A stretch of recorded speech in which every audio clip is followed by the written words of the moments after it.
अगर इस बार EVM ban नहीं हुई 24 के चुनावों में तो उसके बाद आप इलेक्शन में खड़े होने लायक नहीं बचोगे, आप वोट डालने लायक नहीं बचोगे। ईवीएम सबसे बड़ी चोर है, राजा की जान तोते में है, ईवीएम में है, ईवीएम की सरकार है। हटाना बहुत जरूरी है क्योंकि ईवीएम में ही सारा घोटाला है। यदि ईवीएम नहीं हटा तो देश गुलामी की ओर जाएगा और देश बिकेगा। और ये सरकार नागपुर से चलती है, आरएसएस से चलती है। चुनाव आयोग के खिलाफ बोल रहे हैं, तैयार है ना नोटिस के लिए? उन्होंने कह दिया नोटिस भेज देंगे। भेज देना, उससे क्या फर्क पड़ता है? जो देखो हम तो ये कफन बांध के चलते हैं। नमस्कार, मैं ज्योति यादव और आप देख रहे हैं उल्टा चश्मा। यूसी सुप्रीम कोर्ट के तमाम वकील और साथ ही साथ जनता जंतर मंतर पर आ पहुंची है। ईवीएम से चुनाव होने नहीं देंगे, मंच से लगातार यही कहा जा रहा है। देख लीजिए, शर्मा जी भी हमारे साथ मौजूद है जो पर्चा लेकर आते हैं। आपको याद तो होगा ही, क्या कहना चाहेंगे शर्मा जी? बिल्कुल बिल्कुल, आज ईवीएम की मुहिम रंग ले रही है। मुझे बहुत खुशी हो रही है, इस बार बहुत ज्यादा खुशी हो रही है कि जो 3 दिसंबर के बाद से मैंने शुरुआत करी थी, चिट्ठे पर्चे लेके आया था, लोगों को वो अपील करा, लोगों ने उस चीज को समझा और आज इतनी तमाम भीड़ इकट्ठी हुई है यहाँ पे, ऊपर लेवल तक बात पहुंची है। बहुत अच्छा लग रहा है। और क्या कहना चाहेंगे अब, क्योंकि सुप्रीम कोर्ट के वकील भी इकट्ठा है, महिलाएं भी हैं, जनता भी है, कुछ असर दिखेगा? बिल्कुल दिखेगा जी। कोई भी चीज कभी सफल होती है जब कोई जन आंदोलन तभी तो आकार लेता है, जब शुरुआत होती है। आज 1 से 10 हुए, 10 से 20 होंगे, 10 से 20 से 50 होंगे, बढ़ती चली जाएगी। लोगों को समझ में आ रहा है कि हम वोट किसी और को दे रहे हैं, जा किसी और को रहा है। हमारे पूरे इलाके से वोट जा रहे हैं कांग्रेस को, जीत रही है वहां से बीजेपी। ये हेराफेरी कैसे हो रही है? सोचते हैं, हर आदमी सोचता है इस बात को। अब जब जो वो सोचेगा तो नेचुरली सी बात है, जब उसे वोट का अधिकार मिला है तो उसका वोट सही जगह जाना भी तो चाहिए। लेकिन पहली बार नहीं है जो ईवीएम के खिलाफ प्रदर्शन हो रहे हैं, उससे पहले भी हुए, असर कुछ नहीं हुआ है। तो इस बार कैसे भरोसा है कि असर करना पड़ेगा? इस बार हर हालत में डू और डाई का नारा देना ही पड़ेगा, जो कभी आज से 82 साल पहले महात्मा गांधी जी ने दिया था, करो या मरो। अब यही सिचुएशन दोबारा आ चुकी है, करो या मरो। अगर ईवीएम बैन हो गई तो इसके बाद आप इलेक्शन में पार्टिसिपेट करने के हकदार हो। अगर इस बार ईवीएम बैन नहीं हुई 24 के चुनावों में तो उसके बाद आप इलेक्शन में खड़े होने लायक नहीं बचोगे, आप वोट डालने लायक नहीं बचोगे। खत्म हो जाएगी एक दलीय प्रणाली, भारत में लागू हो जाएगी। बीजेपी बीजेपी बीजेपी सिर्फ। जितने विपक्षी दल होंगे उनको सबको जेलों में ठूस दिया जाएगा, जो कि शुरुआत इनकी चली रही है। आज ही एक ताजा आंकड़ा मैं पढ़ रहा था, ईडी का 5625 केस दर्ज करे ईडी ने टोटल अब तक, और उनमें से मात्र जो है कन्विक्ट हुए अभी तक 23, और उसमें से 95% केसेस जो है, 97% केसेस वो विपक्षी दलों के ऊपर है। ईडी की कारगुजारी अभी आज ही उजागर हुई है कि किसान थे, तमिलनाडु के 2 गरीब किसान थे, उन तक को ईडी ने समन भेज दिया। जिनके पास खाने के लिए नहीं, पहनने के लिए नहीं, बेचारे धोती उनकी फटी हुई, उनको ईडी ने समन भेज दिया, जबकि कोर्ट उन्हें मसले से बरी कर चुका था, उनका कोई लेना देना नहीं था। ये तो ईडी की हरकतें हो गई हैं। कह रहे हैं आप लोगों को पता होना चाहिए कि विपक्ष घपलाखोर है, आके साफ करिए। विपक्ष घपलाखोर है? अगर विपक्ष घपलाखोर है तो उसी विपक्ष को आप अपनी पार्टी में शामिल क्यों करते हो? जब वेस्ट बंगाल के चुनाव हुए तो उससे पहले शुभेंदु अधिकारी जी बहुत बड़े घपलाखोर थे, बहुत बड़े शारदा चिटफंड घोटाले के बहुत बड़े आरोपी थे, मुकुल राय और शुभेंदु अधिकारी, क्योंकि वो ममता जी के साथ थे। जैसे ही वो उसमें शामिल हुए, बीजेपी में मुख्यमंत्री पद के दावेदार बने, वो काम खत्म हो गया उनका। आज की डेट में उनके ऊपर कोई इलेक्शन वो नहीं है, आरोप नहीं है, कुछ नहीं है। हेमंत बिस्वा शर्मा थे, 2014 तक कांग्रेस में थे, जैसे ही उन्होंने कांग्रेस छोड़ी बीजेपी में शामिल हुए, बात खत्म हो गई। अभी ताजा था इनका, तो लोगों को याद भी नहीं होगा, अजीत पवार का तो सबको याद है, कितना बड़ा उनका मोदी जी का चक्की पीसिंग पीसिंग पीसिंग, वो सीधे हाथ से चला रहे थे। अब वो पलट के क्या हुआ, चक्की पीसिंग पीसिंग, बेटा अभी तो तू ये भ्रष्टाचार कर रहा था, उधर जा रहा था, इसका आटा निकल के, अब उन्होंने उल्टी चला दी। अब तू भ्रष्टाचार कर, जो जा रहा है मुझे भी दे, तू भी खा। वित्त विभाग का उनके ऊपर घोटाले का आरोप था और उसी वित्त विभाग को उनको दे दिया गया, उप मुख्यमंत्री महाराष्ट्र की सरकार में उन्हें बना दिया गया। अब उनके ऊपर कोई आरोप नहीं है। छगन भुजबल, जिनके ऊपर इन्होंने आरोप लगाया था, जिनकी रिपोर्ट को आधार बना के ईडी ने सारी छापेमारी करी थी, उसको बरी कर दिया गया, क्योंकि छगन भुजबल बीजेपी में शामिल हो गए। और कितना बचकाना आरोप लगाया ईडी ने कि जो हमने इनको नोटिस दिया था, जो उनके ऊपर हमने चार्जशीट डाली थी, वो हमें फाइल ही नहीं मिल रही। बताइए, सीएम अरविंद केजरीवाल की भी मुश्किलें बढ़ती दिखाई दे रही हैं। सीएम अरविंद केजरीवाल के बारे में क्या कहना चाहेंगे? सीएम अरविंद केजरीवाल जी को लगातार जब से इन्होंने देखो, जब से इन्होंने सरकार बनाई है दूसरे टर्म की, उसके बाद से लगातार उन्हें कमजोर करने की साजिश चलनी है। जब सुप्रीम कोर्ट ने फैसला दे दिया था लास्ट ईयर, सुप्रीम कोर्ट का फैसला आया था कि प्रशासनिक अधिकार सारे चुनी हुई सरकार के पास ही रहेंगे, इन्होंने फौरन ऑर्डिनेंस लाके उसको पलट दिया। क्यों पलट दिया भाई?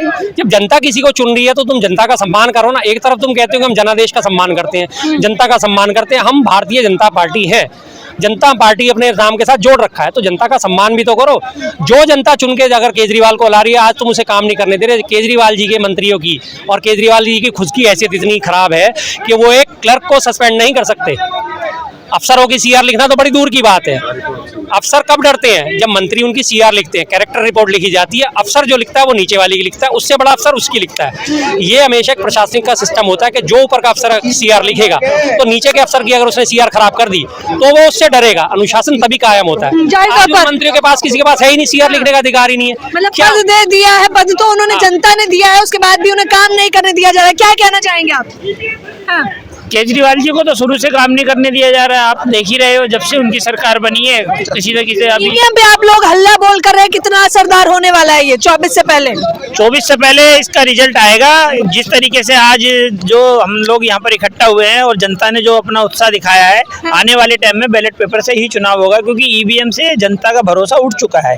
क्योंकि ईवीएम से बहुत ज्यादा गड़बड़ी हो रही है। एक कैंडिडेट जो खड़ा हो रहा है उसका खुद का वोट पता नहीं कहाँ जा रहा है, उसके परिवार का वोट कहाँ जा रहा है। जब ईवीएम खुलती है तो पता चला कि उस बूथ से उसको 0 वोट मिल रहा है। तो ईवीएम में तो घपला है, कहीं है तो उसको घर के, तो फिर अब इस तरीके से हो रहा है। तो ये सब क्या है? अब कहीं पर पता चला कि 4 लाख वोट है और लेकिन ईवीएम दिखा रही है कि 5 लाख वोट है। इस वोट इसको कैंडिडेट को इतने वोट मिल गए। इसको तो 2019 से ही लगातार ईवीएम पर हैकिंग का आरोप लगा रहा है। हुआ क्या? 19 में भी बीजेपी सरकार आ गई। 19 में भी बीजेपी सरकार आई, क्योंकि 19 में भी लोगों ने ये कहा था कि भी ईवीएम से चुनाव नहीं होनी चाहिए। लेकिन ये तानाशाही सरकार है, अपनी मनमानी चला रही है। और अब 24 में भी कह रहे हैं कि भाई बैलेट से चुनाव कराओ, लेकिन ये अपनी नहीं चलने दे रहे। और अभी इन्होंने चुनाव आयोग को भी ये कह दिया है कि आपको किसी की सुनना नहीं है। जो इंडिया गठबंधन है जिसमें 28 पार्टियां, वो जनता के चुने हुए प्रतिनिधि है ना। आप जनता पार्टी हो तो फिर उनकी सुने ना, उनको टाइम नहीं दे रहे। तो इसका मतलब क्या है कि सरकार तो तानाशाही हो ही गई है, लेकिन चुनाव आयोग भी तानाशाही हो गया। जबकि चुनाव आयोग कुछ नहीं है, वो जनता का नौकर है। उसको निष्पक्ष चुनाव कराना चाहिए, जनता को विश्वास दिलाना चाहिए कि आपने जो वोट डाला वो सही जगह गया है। चुनाव आयोग के खिलाफ बोल रहे हैं, तैयार है ना नोटिस के लिए? उन्होंने कह दिया नोटिस भेज देंगे। भेज देना, उससे क्या फर्क पड़ता है? जो देखो, हम तो ये कफन बांध के चलते हैं। आपके स्वाभिमान की 4 दिन की जिंदगी 100 साल की गुलामी की जिंदगी से बहुत बड़ी जिंदगी है। हमें करे ना, वो भी एक इतिहास रखा जाएगा कि उसको वो फांसी दी गई, किस वजह से दी गई। हाँ। तो उसमें क्या दिक्कत है? हमारे तो महापुरुषों ने हमेशा संघर्ष किया है और मतलब संघर्ष कर करके आए हैं और अपनी कुर्बानियां दी है। तो हम भी देंगे। हमारे अंदर भी हमारे महापुरुषों के तो ब्लड घूम रहा है। हाँ, बताइए, कफन बांध के चल रहा है बकायदा, क्या कहना चाहेंगे? अगर ऐसी कुर्बानियों से हम लोग डरते और हमारे पूर्वज डरते तो क्या हम आजाद हो गए होते? हाँ। कुर्बानियों से तो हमें डरना ही नहीं है और कुर्बानियां तो देनी ही होंगी। कुर्बानियों के कारण ही अगर हमें अधिकार मिलते हैं तो कुर्बानी देंगे। सरकार को क्या चेतावनी देना चाहते हैं अगर अभी भी नहीं सुनी गई आप लोगों की? तो अभी भी नहीं सुनी गई तो वो यहाँ पर सड़कों पे आंदोलन होंगे। हाँ। अभी तक तो हम सड़कों पे आंदोलन शुरू कर रहे हैं ना, फिर जबरदस्त आंदोलन होंगे, जबरदस्त आंदोलन होंगे। जैसे श्रीलंका में, जैसे पाकिस्तान में हुआ है ना। अगर ये देश बेचते जाएंगे तो कब तक बेचेंगे? अभी इन्होंने देश बेचने के साथ साथ हमसे जबरदस्ती पैसा वसूलना शुरू कर दिया। ड्राइवरों के ऊपर 7-7 लाख के चालान शुरू कर दिए, क्योंकि होल्ड पे लगा तो दिया गया, बेच दिया। 2 दिन के अंदर सुन रहे। होल्ड पे लगाया, कैंसिल नहीं किया। हाँ। सिर्फ होल्ड पे लगाया, क्योंकि इलेक्शन खत्म, मार्च में अप्रैल में इलेक्शन खत्म हो जाएंगे, जून में ये अपना वापिस इसी एजेंडे पे आ जाएंगे। ये होल्ड पे लगाया सिर्फ। अब इनके पास बेचने को कुछ नहीं बचेगा तो जनता से पैसे वसूलने हैं। अब बताना चाहेंगे कि मंच से आगाज हो रहा था कि ये पहला दिन नहीं है, इसे अब आगे 15 जनवरी को भी कुछ करने वाले हैं आप लोग? ईवीएम हटाने के लिए जो संवैधानिक तरीके से जो कुछ कर सकते हो सब करेंगे। क्या क्या करेंगे? रोडों पे आएंगे, संघर्ष करेंगे। ईवीएम सबसे बड़ी चोर है, राजा की जान तोते में है, ईवीएम में है। ईवीएम की सरकार है, असंवैधानिक सरकार है। और ऐसे राजा मतलब मोदी जी और तोता मतलब ईवीएम, राजे की जान तोते में। दोनों का गठजोड़ है। और ये सरकार नागपुर से चलती है, आरएसएस से चलती है। आरएसएस ने सारे संवैधानिक संस्थानों पे कब्जा कर लिया। आप गुलाम हो चुके हैं, गुलाम हो चुके हैं। तो फिर क्यों कर रहे हैं? जब गुलाम हो चुके हैं, प्रदर्शन क्यों कर रहे हैं फिर? हाँ, अभी थोड़ा बहुत बच रहा, आखिरी सांस ले रहा संविधान। हाँ। अभी आर्टिकल 19 हटाया नहीं है ना, इसलिए बोल रहे हैं। रवीश कुमार ने बोला था त्याग पत्र देने से पहले एनडीटीवी में, हाँ। क्या देश गुलाम हो चुका, उन्होंने कहा था। उनकी बोल रहा हूँ मैं, क्या हटा दीजिए। और 24 में अगर आगे, हाँ। उसके बाद इलेक्शन नहीं होगा। बताओ क्यों नहीं होगा? बहनों भाइयों, इलेक्शन पे बहुत खर्चा होता है। मैंने गरीबी हटानी है, देश का विकास करना है, लोकसभा राज्यसभा में दोनों में बहुमत होगा और वहाँ से पास कर लेंगे।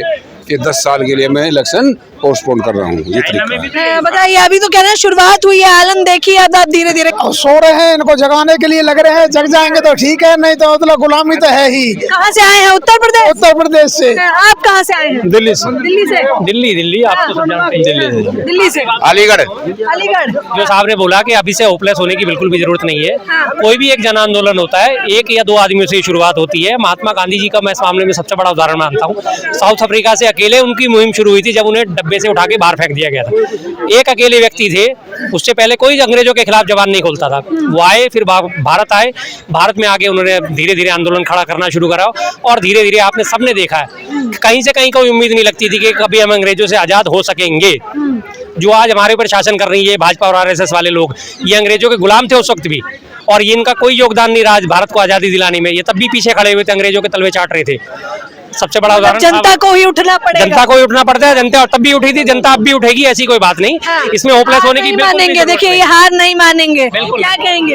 हार तो माननी नहीं है। अब हार के लिए मतलब जाकर ये संघर्ष हो रहा है कि हार नहीं माननी है। जहाँ तक मतलब सब होगा प्रयास करेंगे। तमाम लोग कह रहे थे कि ईवीएम नहीं हटी तो ईवीएम तोड़ भी डालेंगे। ईवीएम तो हट कर रहेगी। अब तो मतलब संघर्ष शुरू हो गया, अब पीछे नहीं हटने वाले।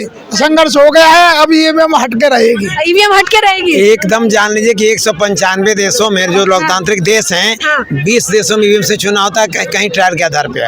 और हम ये कहते हैं कि पूरे देश की जनता चाहती है कि ईवीएम हटे, तो आखिर प्रधानमंत्री ईवीएम क्यों नहीं हटा रही? इसलिए कि ईवीएम से ये घालमेल करते हैं, और घालमेल करने के लिए ईवीएम है। इस देश की जनता चाहती है मोहर मारना, और इस देश की जनता चाहती है कि ईवीएम हट जाए, तो ईवीएम हट जाना चाहिए। और 24 में ईवीएम हटा के जनता दम लेगी। आप अच्छी तरह जानते हैं कि जंतर मंतर पे जो आंदोलन आज शुरू हुआ है, ये आंदोलन रंग लाएगा और इस देश को ये गुलामी की ओर, यदि ईवीएम नहीं हटा तो देश गुलामी की ओर जाएगा और देश बिकेगा।